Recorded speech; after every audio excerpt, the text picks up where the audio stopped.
Dewaguego, Kahehtoktha ni Yungets, Waxkalewa ni Kanyenke'haka ni Wakunjodum, Kantege ni Gideron, Kantege Ganagare. My name is Janice Brant, and I sit with the Bear Clan in the Mohawk Nation.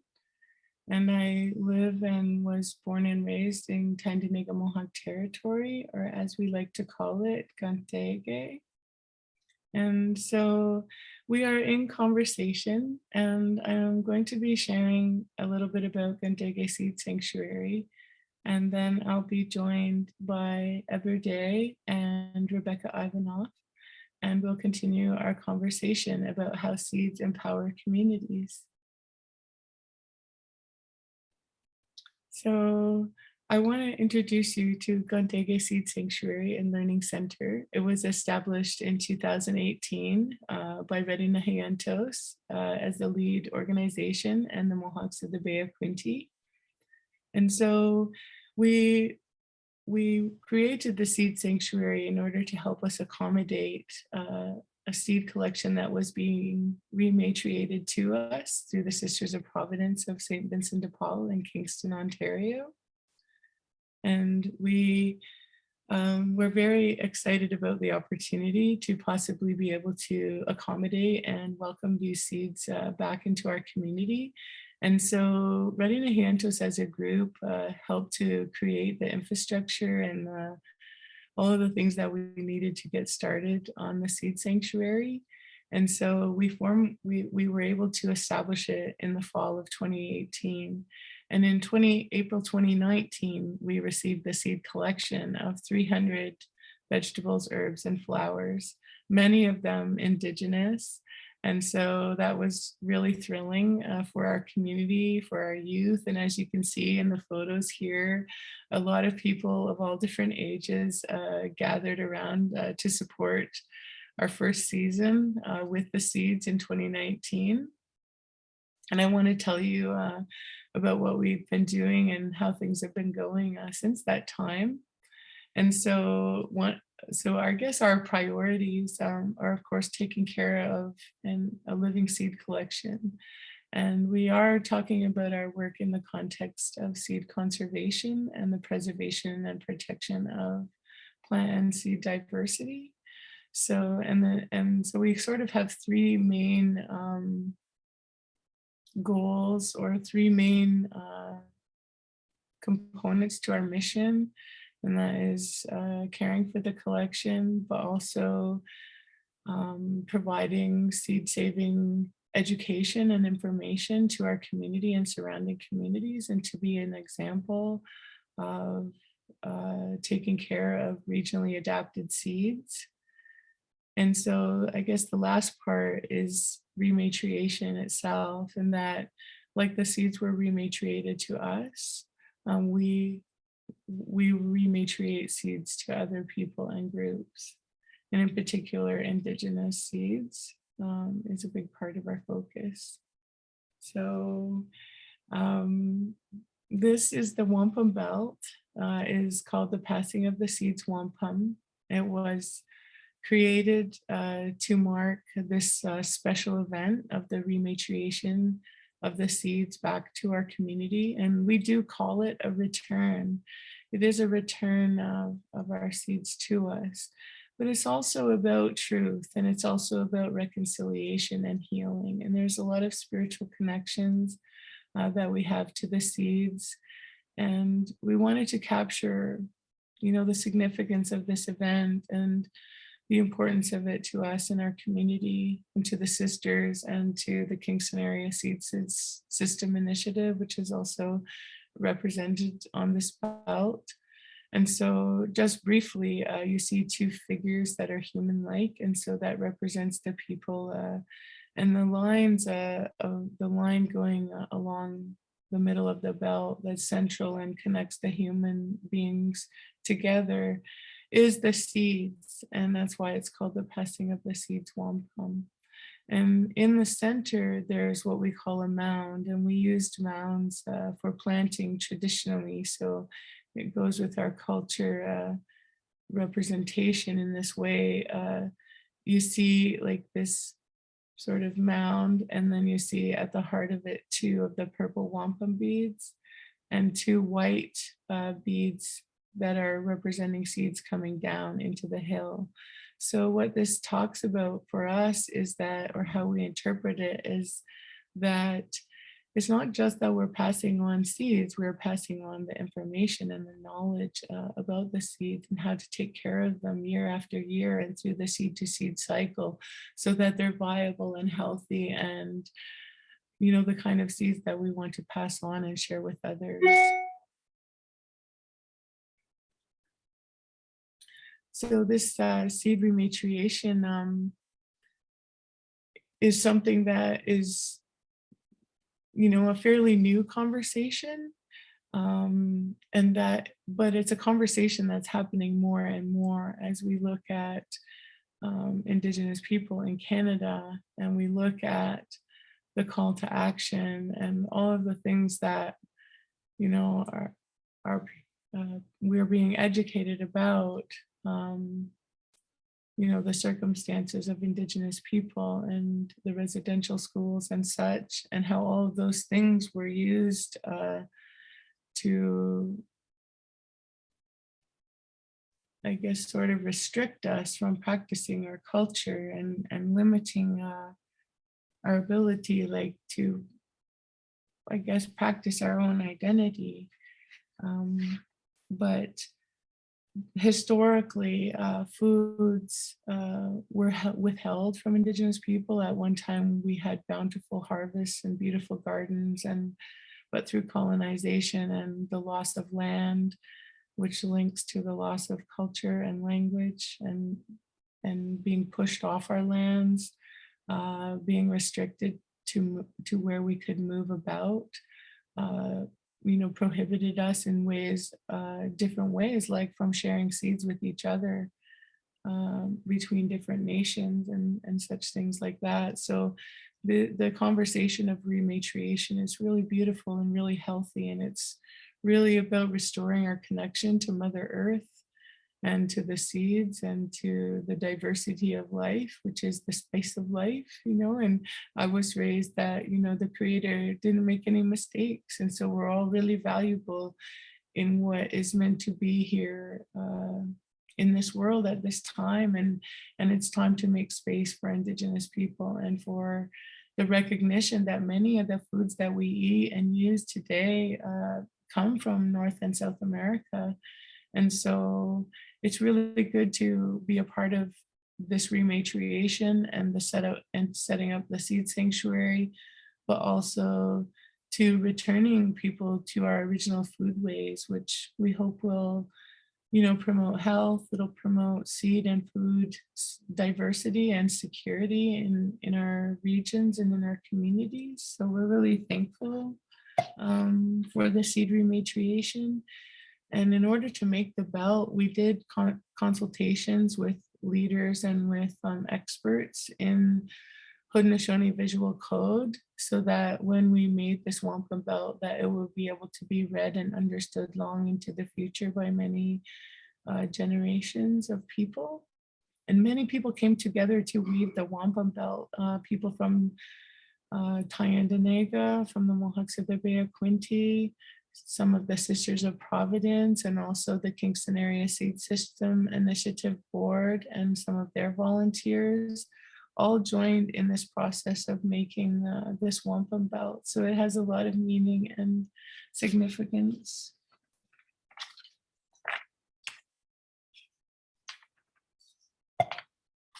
So one of probably the most, sorry about that. One of the most important connections that we have as human beings is to seeds, but also to one another. And I love this photo because it represents community, people from different ages and different walks of life, different diverse backgrounds, coming together to care for the seeds and to care for each other and to empower truth and reconciliation, to make it real and to make it come alive. It's not just words, it's the actions that we can put in place. So what we do at the Seed Sanctuary is we do a lot of work bees, and that's a lot of the way that we are able to achieve growing out close to 50 varieties per year. And so we weren't able to do that right at the beginning. But in only 3 years, we were able to almost achieve our goal of 50 varieties in the season. And we realize that's what it's going to take in order to take care of the seed collection and to manage its viability and all of the different needs of each variety and each item in the collection. And so some things need special care. You can see here there's a cage being installed by volunteers, many of them youth. And this is to make sure that we are able to have seed the next for the next planting, and to be able to have it successfully fulfill its maturity. Because as you know, with gardens, there can be different challenges, and sometimes the challenges are the things that come along and want to feast on your garden and the things that you're growing. So we learned by looking at the Heirloom Seed Sanctuary in Kingston before it closed. We visited there 3 times, groups from our community, to look at what's needed to have a seed sanctuary. What are the kind of elements? What are the important things to consider? And certainly making sure that the crops are able to make it through to maturity without experiencing too many losses. And that can be a challenge. But these kind of cages and different things are something that we had learned from that experience of visiting there. And we are also using them where we are in our location, because we have a lot of wild turkeys and deer, and we want to work and live harmoniously with all of creation that surrounds us. And so the cage allows us a somewhat protected or guaranteed or somewhat guaranteed harvest. And it's true that a lot of the plants around the outside, the cobs were almost all half or fully eaten by the wild turkeys. So, and we're okay. We're glad to share. We know that's part of the experience. And even my father, who was a farmer, would say, you always have to consider the animals, and that they suffer hardship too, like people, especially in the winter months and when life gets harder and more challenging, and the birds also. And so just in saying about the birds, I'd like to say that on this piece of land where we've established the seed sanctuary, one of the things we noticed almost immediately was there was an interesting bird that we weren't familiar with. And soon one of our Ratinenhayen members was able to identify that it was the bobolink. And when we started researching, we found that they were a species at risk due to agriculture. And part of our goal is to live in harmony and to produce these seeds in harmony with the natural environment, and to be stewards and to have a light impact as possible. And so we also became a protective habitat for the bobolink bird, which we're really proud of and honored to do. And lucky us, we even got to see the nest with eggs in it. And so that gave us a lot of happiness, because that means another generation of those birds will continue on this site. And we hope they keep coming back, because it's a safe place for them to be. They're a meadow songbird, so they like these, you can see in the photos, the big open field. But anyway, yeah, we survive a lot on volunteers. But this is our first year, 2021 was our first year to have sort of, I want to say, the proper funding or some proper resources where we could hire a coordinator who is Luke Jeffries. And also we were able to hire our first garden intern to be learning the collection from our professional gardener, Kate Henderson. So it was a really special year for us. And we have a kind of a core group of volunteers that help us reliably at our work bees that happen once a month. And then we also host events. And some of the events have been on Zoom because of COVID-19. And some of the events we have been able to continue in person because they're outside and we could take the right precautions and have the right numbers of people to be able to do that. So that's been really positive and really exciting. And just in having the intern and the coordinator has really allowed us to expand because prior to that, it was Ratinenhayen's volunteer board and our gardener. And so it feels really great to be able to expand and expand our capacity for caring for this beautiful collection of seeds. And we have already started to introduce more seeds to the collection.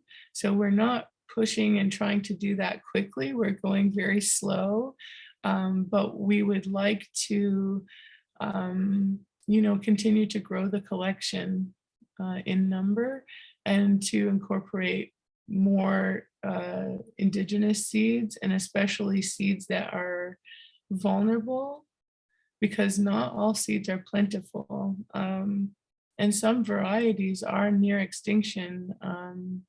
And so we first added into the collection the Jerusalem artichoke, which we also understand a long time ago was part of the collection.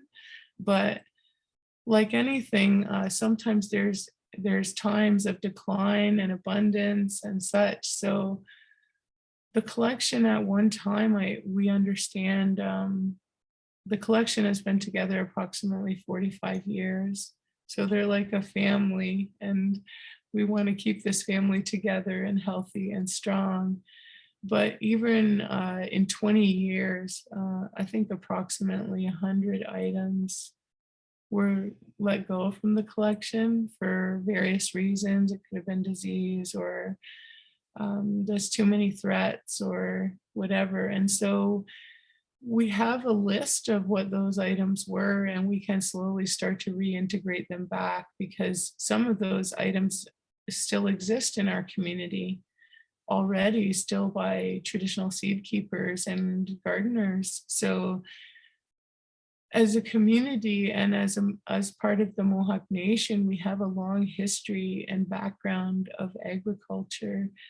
And in particular, people know us, they think of the three sisters, corn, beans, and squash, but there was also potatoes and sunflowers and many other things that we would cultivate and also forage. And so we had this really wonderful food and seed relationship that's part of our cycle of ceremonies. We follow the moon cycle. These things, these things we call there's not just our culture, but it's our cosmology, it's our belief system, our worldview. And so we have as a main priority put the spot, like, so we are following our cosmology as a way to grow out these seeds. And in doing so, we're incorporating our culture and our language into all the different aspects of the seed sanctuary and how we're tending to these seeds. And it's also important, I think, to mention the seed sanctuary as the reason that we have continued with this seed sanctuary concept is because it implies a sacred relationship. And we want to invite people into this space with that heart and that mind, that they're meeting these, beautiful seeds that are really the seeds are in the infant, stage. And then, like, if we look at this slide here and we see the seeds of the cream of Saskatchewan melon, and then we see the melon itself. And so it's the whole seed to seed cycle that we're trying to work with and manage here at the Seed Sanctuary. So this is really, it's really special, and we want people to feel that it's special and sacred, and let that be a source of empowerment, that connection to the land, and that deep reverence and connection and gratitude for the seeds and the foods. And so one of the things that I love about what we do and the work that we've been doing is that, every once in a while there's an opportunity to taste and to eat a little bit of the things that we're growing. And so there was so the cream of Saskatchewan, our gardener, she cut it up for us, and she handed out little jars for us to spit our seeds into, and we got to taste this like delicious fruit, which is very uncommon. It's not something you can buy in a store, and yet it's this this beautiful food that that people have eaten for a long time, so much so that they continue to save the seeds and pass it on to future generations. And now here we are, many people have never even tasted this fruit. So we feel very fortunate to be taking care of these seeds, to be learning the collection and all of the diverse items that are in it. Just to give you a little picture of what that's like, there's different cucumbers and squash. There's approximately 70 to 80 beans. There's at least 20 different kinds of peas. There's 2 corn in the collection. It originally came only with one, the golden bantam, but last year we introduced the the flint, which you see being held here. So this young woman is our intern, and she braided corn for her first time with me when we were caring for these seeds. And so you can tell just the beautiful glow that is happening there between her and the seeds, and that connection to her culture, to our culture, and to our language and our food ways. And it's really empowering and really beautiful. And what a special gift, like, to our youth, especially in times when it can be hard to think of the future with climate change and so many things that COVID and things that are threatening humanity. And often people think it's threatening, like, they think of climate change as the end of the earth, but it might not be the end of the earth. It might just be the end of human beings. And so we have to really think about how we look at this. I love this photo. That's our staff. Kate Henderson in the center is our professional gardener. She was with the collection 10 years prior to us receiving it in the Remediation. And she was instrumental in informing us about the closure of the Seed Sanctuary in Kingston so that we could communicate with the sisters and become candidates to receive the collection. And it was amazing what a spiritual connection that we had around the seeds. And so I think as a community, we asked ourselves, well, why would we be good hosts, or why would we be good caretakers, and why should we be recipients of the collection? And some of it was to our heritage, some of it was to our long agricultural heritage, some of it was, that we have some organic land left in the community. There was, different reasons, but in the end, I think it was our strong spiritual connection and understanding to the plants and to the seeds. And then we have Chloe and Luke on either side of Kate in that photo. We're really glad to have such a great team, and we want to expand our intern program. We hope, we aspire to have 5 to 7 interns learning the collection from the community and surrounding area. It takes about 5 to 7 years to grow the entire collection. And so that's about how long we would hope to be able to have the interns working on that and learning and doing research on the collection. And also, like, if we're able to continue building our capacity, we would have new people joining and learning, and some of those people staying on and mentoring. and also building our capacity to host more Indigenous seeds, like I said. So I'm looking at these photos here, and we were so grateful to be able to share some of the food byproduct of seed saving and seed education work and seed conservation work with our community through the Food Resource Center. And so what you see there is big bags of kale that Chloe and Kate were able to put together. And I got to be the lucky person to deliver it there and see them smile to receive that gift from our community. In the previous year, we gave out tomato kits and we did a Zoom with seniors on how to seed save tomato seeds and then can the rest of the tomato. And so, yeah, it's just it's exciting when we have those opportunities to interact with the community in different ways around seed and food. And there's a lot of call for that as we look at health and healing and well-being and self-sufficiency and sustainability as times are changing. And I really like this sign. It says, G Jagwanahatada. And that says that this is the place where we like dry or caretake our seeds. So, and this is our seed drying room. It took us a little while to build it because of COVID. And we had a few changes of plans, but our funder, Laidlaw Foundation, stuck with us and helped us to make accommodations presented by COVID, and so that we could still achieve the seed drying room, which is a much needed space. Originally, when we started, we had planned just to use community infrastructure, but with COVID-19, it changed the dynamics of things so much that we had to start looking at planning to create some infrastructure on the site.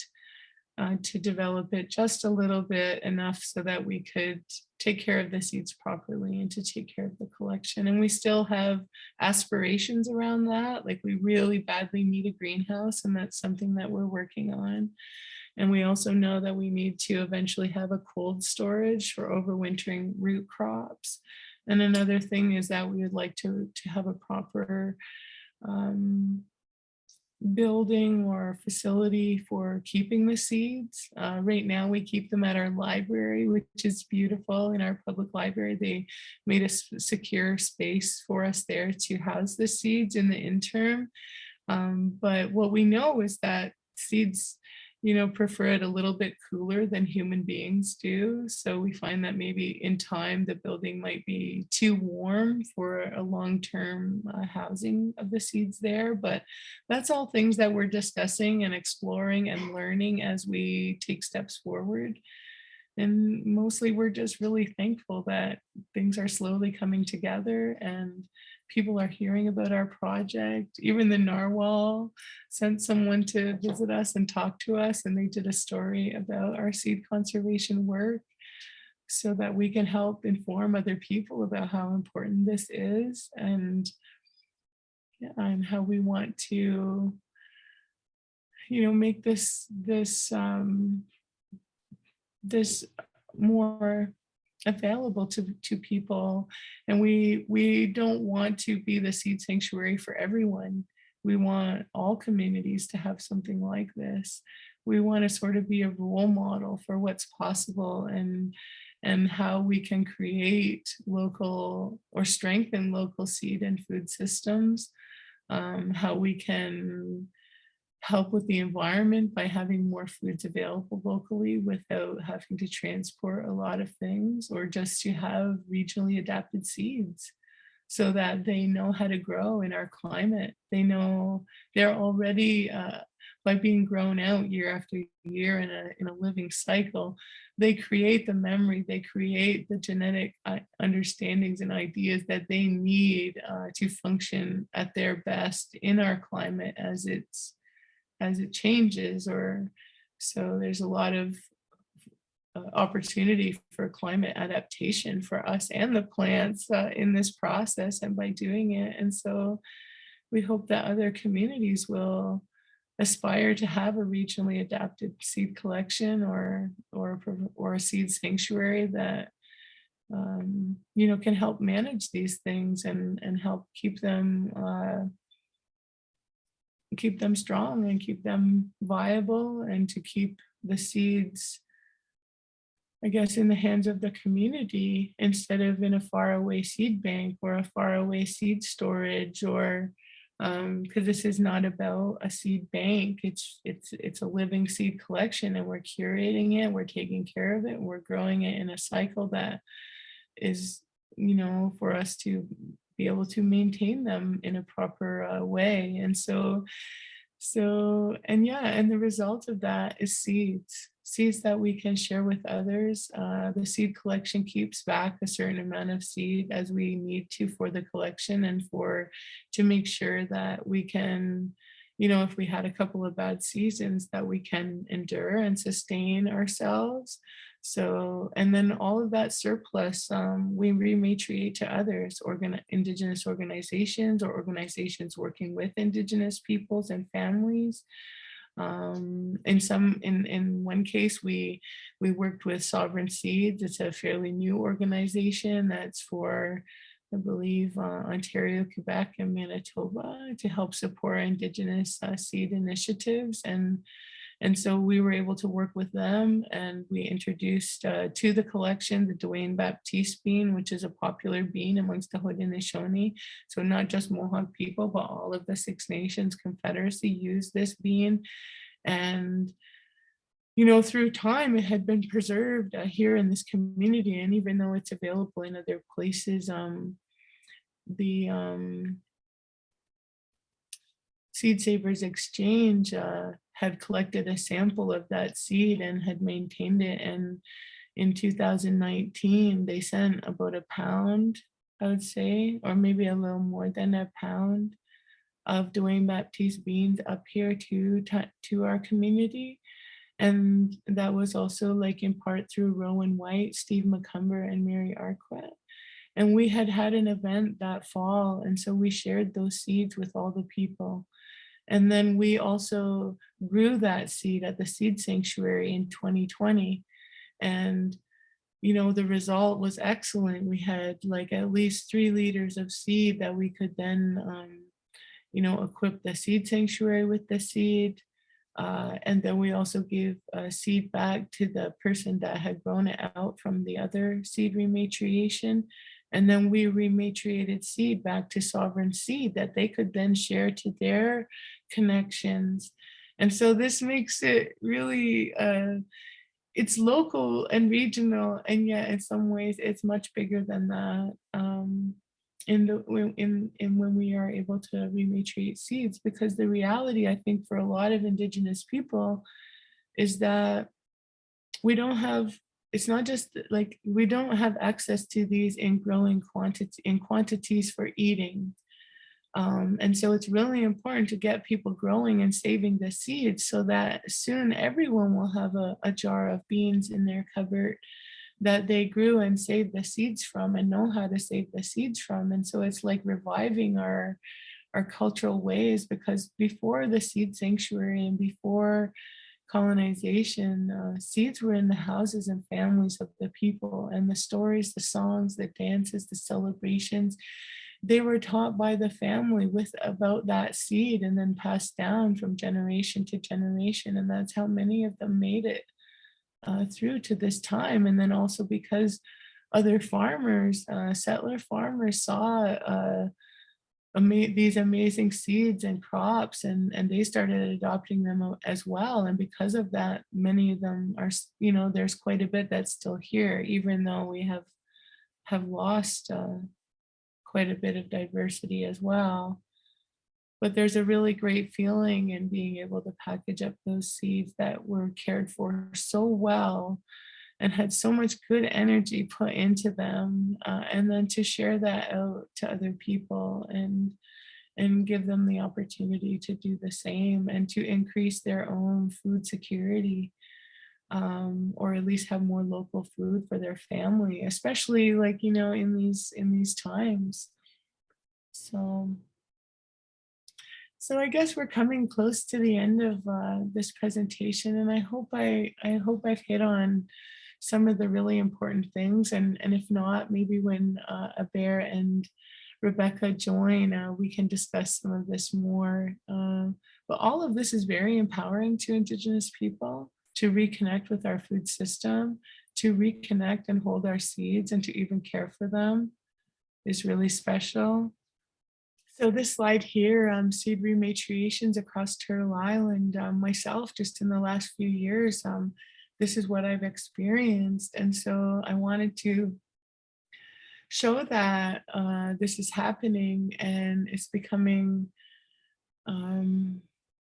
something that people are considering, that have seeds and have collections, including universities and other places where seed collections have been held. And people are thinking about how they can return that to Indigenous people or to the care of Indigenous people. And through Kanyenke'haka Seed Sanctuary, I hope we can help do some of that. So some of the seed rematriation that I've been a part of, a lot of it is about relationships and building relationships between communities and within communities, and celebrating diversity and coming together around such an important topic. And it's not just a topic, but to come together around the seeds, which really need our support. And our young people, they need to know this heritage. They need to know how to save seeds. They need to know, they need that experience of being back on the land, and so that they can really embrace who they are and live who they are in a contemporary way. So who are the seed keepers and the allies? This is something I asked myself as we embarked on this journey, because Ratinenhayen was formed in 2017 around this possibility of a seed rematriation, which bared fruit and came to be in 2019.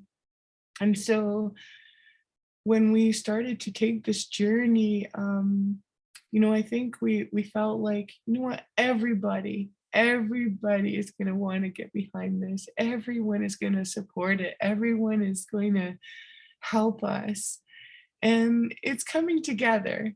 But it didn't happen exactly how we thought it might, because first we had to, and we're still doing this work, is educating people about the need for seed conservation and to protect diversity, and also to re-engage our people and ourselves with the environment, and getting back out on the land and working with our seeds, producing our own foods, and managing our own health and healing around these things. And so as we started out, I reached out to people that I knew. We reached out to people and organizations that we felt might, help us or take an interest in what we were doing. And so we received some help, and we've received different support this past year from the National Indian Brotherhood and from the Indigenous Resilience Fund, and also other contributions from the Consecom Foundation, and then also like private donations and fundraising that Ratinenhayen does. And so it's all coming together, and we're really honored, and we're really happy to share our story, and we're really happy, to be in allyship and in contact with these other people and groups and organizations around seed, because it's a small community that we need to grow more and find more people that are interested in joining in support of this kind of work and in seed saving education, and to help promote this. And so that there's lots of seeds for the youth and for the future. That's a lot of why we're doing this. And I'm really proud of our youth volunteers and our workers, our helpers, for coming out, for getting involved, for getting their hands dirty, for giving up their Saturday mornings, because that's usually when we do it. Uh, and then just all the people that come and help in the workshops, sort seeds and do different learn by doing activities. So this is it. This is what I wanted to share about how the seeds are empowering us and empowering our community and surrounding communities. And so that's our contact information if anybody would like to reach out to us or to support us in some way. Yeah, we'll go on. Thank you.